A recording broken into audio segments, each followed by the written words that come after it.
ये बाबा जी ने कहा है कि हम सबकी गर्मी निकाल देंगे, ठीक है। तो बाबा जी को ये बता दे कि अखिलेश यादव उसके वंशज हैं जिसका नाम लोरिक यादव है, और हम उसके वंशज हैं जिसका नाम अजय धोबी था, और जिसने अपने तलवार के एक प्रहार से पहाड़ के दो हिस्से कर दिया, उसका ये गर्मी क्या उतारेंगे। पहले अपने बाल की गर्मी उतार ले, उसके बाद हम समाजवादियों की गर्मी उतारेंगे। जो मुख्यमंत्री कहता है ठोक देंगे, नहीं, जब मुख्यमंत्री हमारे उत्तर प्रदेश का राज ठोक देंगे, तो अगर आम जनता कहती है ठोक देंगे, तो उसमें आम जनता का फर्क क्या रह गया। ये बात करते मंदिर भगवान खाने को देंगे, वहां से नहीं मिलेगा। शिक्षा समय ये शिक्षा रोजगार पर बात क्यों नहीं करते भाई। ये मंदिर की बात हमेशा क्यों करते हैं। ये कहते 5 किलो हमने अनाज दिया, 5 किलो उन्होंने अनाज दिया, राशन कार्ड क्यों नहीं बनवा रहे भाई। आप राशन कार्ड बनवा दीजिए, खुद ही अनाज सबको मिलेगा। ये फ्री क्या होता है, ये फ्री क्या होता है। अपंग बना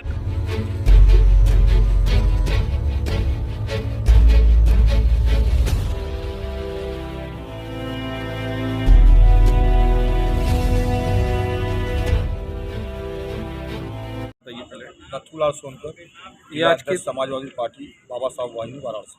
आज किस तरह का प्रोग्राम रखा गया था। आज यहाँ पर बाबा साहब वाहिनी की गठित होने पर, जिला गठित होने पर मनोनयन पत्र वितरण करने का कार्यक्रम भारतीय जनता पार्टी कार्यालय पर रखा गया है।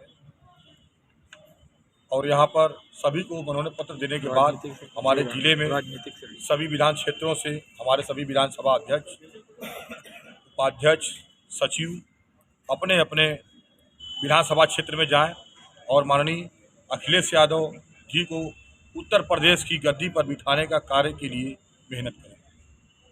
सर, आने वाला 2022 का जो चुनाव है, इसमें क्या लगता है कि जो है समाजवादी पार्टी कितनी सीट ला सकती है। इस बार माननीय हमारे राष्ट्रीय अध्यक्ष जी अखिलेश यादव जी 300 के पार सीट ले आएंगे, और पूर्ण रूप से हमें आशा नहीं, पूरा विश्वास है। इस बार हमारी जनता ये समझ गई कि क्या सही है क्या गलत है इतने दिनों में, और हमारी समाजवादी पार्टी की सरकार इस बार बन के ही रहेगी, और ज़्यादा से ज़्यादा विधानसभा हमारे क्षेत्र के सभी विधायक हमारे होंगे। महंगाई को लेकर आप क्या कहना चाहेंगे। देखिए, महंगाई को लेकर के सबसे पहली चीज़ कि आप जो चुनावी प्रक्रिया चल रही है, आप जनता का रुझान देखिए कि सत्तारूढ़ दल के विधायकों को, पार्टी पदाधिकारियों को, सांसदों को जिस तरीके से महंगाई के मुद्दे पे और तमाम शिक्षा के मुद्दे पे, बेरोजगारी के मुद्दे पे जनता ने एक बगावत का बिगुल फूंक दिया है, उससे यह निश्चय और निसंदेह तय हो चुका है कि आने वाला समय समाजवादी पार्टी का है, अखिलेश यादव का है और समाजवादियों का है। बाबा जी ने कहा है कि बाबा साहब जिंदाबाद, जिंदाबाद जिंदाबाद। बाबा जी ने कहा है कि 10 तारीख के बाद सब साफ हो जाएंगे। देखिए, बाबा जी ने कहा है कि हम सबकी गर्मी निकाल देंगे, ठीक है। तो बाबा जी को ये बता दे कि अखिलेश यादव उसके वंशज हैं जिसका नाम लोरिक यादव है, और हम उसके वंशज हैं जिसका नाम अजय धोबी था, और जिसने अपने तलवार के एक प्रहार से पहाड़ के दो हिस्से कर दिया, उसका ये गर्मी क्या उतारेंगे। पहले अपने बाल की गर्मी उतार ले, उसके बाद हम समाजवादियों की गर्मी उतारेंगे। जो मुख्यमंत्री कहता है ठोक देंगे, नहीं, जब मुख्यमंत्री हमारे उत्तर प्रदेश का राज ठोक देंगे, तो अगर आम जनता कहती है ठोक देंगे, तो उसमें आम जनता का फर्क क्या रह गया। राजा प्रदेश में खदेड़ा शुरुआत हो चुका है और निश्चय ही होगा। वो हमारे उत्तर प्रदेश के राजा हैं, उनका काम है अगर प्रजा गलत करी तो सही रास्ते पर लाना। ठोक देने का कार्य नहीं है, ठोक देने का कार्य गुंडों का है, माफियाओं का है, जिनको मनोबल उनको मिलता है। बाबा जी ने कहा कि हमने यूपी में बहुत विकास किया, एक्सप्रेस बनवाया, उस पर में जहाज भी लैंड एक भी विकास नहीं किया। अब उसके आगे सुनिए क्या विकास हुआ है, उसमें विकास क्या हुआ है आप देख रहे हैं। 60 रुपए का तेल सीधे 100 हुआ। हाँ, मंदिरों का विकास हुआ है, मंदिरों का विकास हुआ है। कॉलेज बंद, स्कूल बंद, शिक्षण संस्थान बंद। कोरोना को देखिए, अगर ये कर रहे हैं योगी जी, तो कोरोना केवल स्कूल कॉलेज में है, मॉल में नहीं है, मार्केट में नहीं है, लेकिन जहाँ लोगों को सभाओं में नहीं, शिक्षा जहाँ है वहीं पर कोरोना है। कारण है उसका। बाबा जी तो घंटा बजाने वाले हैं, बाबा जी तो सिर्फ घंटा बजाना, गांजा पीने वाले, आए अपना धुन में रहे चले गए मार मुड़वा के। यहाँ पर उनको शिक्षा से कोई मतलब है नहीं। अगर कहीं शिक्षा मिलती है गरीबों को, कुचलों को, बड़े को, तो आवाज़ उठाएंगे। 2 साल से शिक्षा बंद है, यानी वो अनपढ़ हो जाए, सवाल ही न उठाए, यानी हमारे जैसा जिला अध्यक्ष नथुलाल कोई दूसरा पैदा ही न हो कि जो उनको बोल सके। सर 300 यूनिट बिजली के बारे में आप क्या कहना चाहेंगे? जो समाजवादी पार्टी ने घोषणा अब की है। आपने सही मुद्दा उठाया। हमारी सरकार ने जो 300 यूनिट बिजली फ्री देने का प्रॉमिस किया है, उसके पीछे सबसे बड़ी ध्येय आप जानते हैं कि उत्तर प्रदेश में विद्युत चोरी की समस्याएं दिन पे दिन बढ़ती जा रही हैं और उसके एवज में जो विभागीय अधिकारी और कर्मचारी हैं वो अपनी जेबें गर्म कर रहे हैं। तो इसको हम कैसे रोक सकते हैं? तो हम डायरेक्ट जो अधिकारी लाभ ले रहे हैं, सरकार को चूना लगा रहे हैं, तो उसका फायदा पब्लिक ले और उससे चोरी रुकेगी, निश्चय ही रुकेगी। क्योंकि जब आपको भरपेट भोजन बिना छीने मिलेगा तो आप डकैत, छिनैत और चोर नहीं बनेंगे। तो ये बहुत लंबी सोच है और वह सोच आपको पूर्व सरकार में बाबा जी ने कहा कि हमने यूपी में 5 साल में गुंडा राज खत्म कर दिया है। देखिए, जो कि सपाराज ने बहुत आप निसंदेह कह रहे हैं, कहने को बहुत कुछ कहें, लेकिन मैं ये पूछना चाहता हूँ, गुंडा है कौन? गुंडा है कौन और उसकी सह किसको प्राप्त नहीं, है? हमसे ज्यादा आप मीडिया वाले खुद, उनके ऊपर 84 केस है, ये पता है कि नहीं आप लोगों को? 84 केस उनके पास है। अगर एक भी केस हमारे अखिलेश यादव के ऊपर कोई है तो साबित कर। और भाई साहब, मैं आपको एक चीज और बता देता हूं कि प्रशांत कनौजिया जो आपके मीडिया से ही थे, सच्चाई की आवाज उठाने की खातिर उस भाई को जेल की सलाखों के पीछे जाना पड़ा। क्या यह सरकार का कार्य है? आप अपनी आवाज नहीं उठा सकते, आप अपनी बात नहीं कह सकते। अभी मैं हाल की बात बता रहा हूं, दिया जाएगा। इलाहाबाद में हमारे, आप अपने बेटों को पढ़ाते लिखाते कि नौकरी मिलेगी और बड़े होकर कुछ करेंगे। ग्रुप डी रेलवे का परीक्षा निकला है, इलाहाबाद में बच्चे गए पढ़ने के लिए।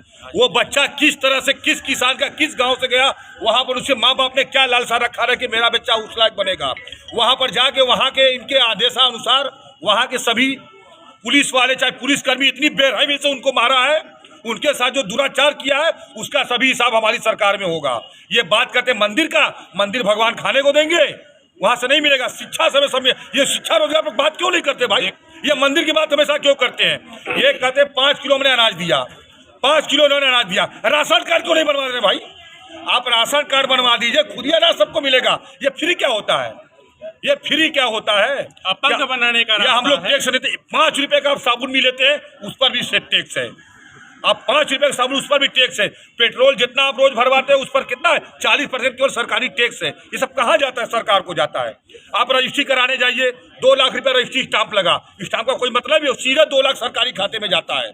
उसके बावजूद रसीदी टिकट लगता है, वो सीधे सरकारी खाते में जाता है। फिर दूसरा कर रहा, फिर वो पैसा सरकारी खाते में गया, कहते सरकार नहीं दे रही है, लोग नहीं दे रहे। वो क्या शिक्षा की बात करते हैं? हमेशा गाय बकरों की बात करते हैं। सबसे बड़ा गाय का तस्कर अगर कोई है, सब भाजपा ही है। गाय पर बात करते हैं। नौजवानों के लिए आपकी सरकार अगर बनती है तो क्या करेगी सरकार? नौजवानों के लिए हमेशा हमारी सरकार ने किया है और करेंगे भी। उन्होंने हमारी, अगर कोई सबसे बड़ा शिक्षा कोई सरकार ने दिया है तो हमारा समाजवादी पार्टी के हमारे माननीय अखिलेश यादव की तरफ से लोगों को, नौजवानों को शिक्षा मिला है। नहीं, कहीं भी जाइए, किसी नौजवान शिक्षक से पूछ लीजिए। सरकार बनती है तो आपकी सरकार की पहली प्राथमिकता क्या होगी? देखिए, पहली प्राथमिकता होगी कि एक स्वच्छ, साफ सुथरी सरकार, और उसके साथ हमारे बहन बेटियों के साथ जो इस तरह की घटनाएं हो रही हैं उन पे रोक लगे। और आज के युवा पीढ़ी की सबसे बड़ी प्रगति का रास्ता है शिक्षा, और हमारी पूर्व सरकार में इंटरमीडिएट तक की शिक्षा निःशुल्क कन्याओं के लिए की गई थी। उनको प्रोत्साहित करने के लिए जो गरीब माँ बाप पढ़ा नहीं पाते थे, 20,000 रुपये कन्या विद्याधन के रूप में दिया जाता था। तमाम चीज़ें की गई थी। लेकिन आज देख लीजिए, 2 सालों में ऑनलाइन कक्षाएं। क्या संभव है कि एक मजदूर का बेटा ऑनलाइन कक्षा कर सकता है? क्या गरीब जो अपनी रोजी रोटी के लिए तरस रहा है, आप 2 सालों में देख छोड़िए, ये रोजी रोटी छोड़िए, हमारे बाबा साहब डॉक्टर भीमराव अंबेडकर के बनाए संविधान को भी ये बदलना चाहते हैं। उनके संविधान को बदलना चाहते हैं, जिसको, इनके संविधान को हमारे देश विदेश परदेश के सभी वहाँ के मंत्री हो, चाहे पेरिस के हो, चाहे अमेरिका के हो, चाहे लंदन के, चाहे पाकिस्तान को नतमस्तक करते हैं। हमारे डॉक्टर भीमराव उनके संविधान को बदलना चाहते हैं। क्यों भाई?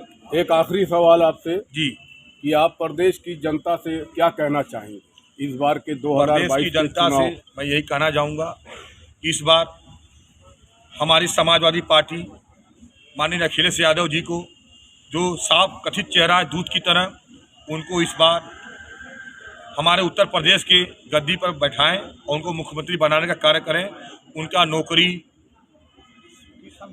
उनकी जो समस्या है नौकरी, किसान की, नौजवानों की शिक्षा की, खान पान के व्यवसाय का, रोजगार का, सभी पूर्ण किया जाएगा। और बिजली का जो समस्या है, इस बार बिजली आपने देखा होगा कि जिसके पास मीटर उखड़ कर चला गया उनका भी बिजली का बिल आया है। जो 200 रुपये बिल आता था वो 2000-3000 भर रहे हैं, बल्कि जो बंद किए हैं अपना मीटर, घर भी बंद है, उनका बिल तो 10 गुना आया है। सभी लोग परेशान हैं, लेकिन उस सब परेशानियों को दूर करने के लिए हमारी समाजवादी पार्टी को वोट करें। मैं जनता से अपील करता हूं, हमारी समाजवादी पार्टी को वोट करें, उनको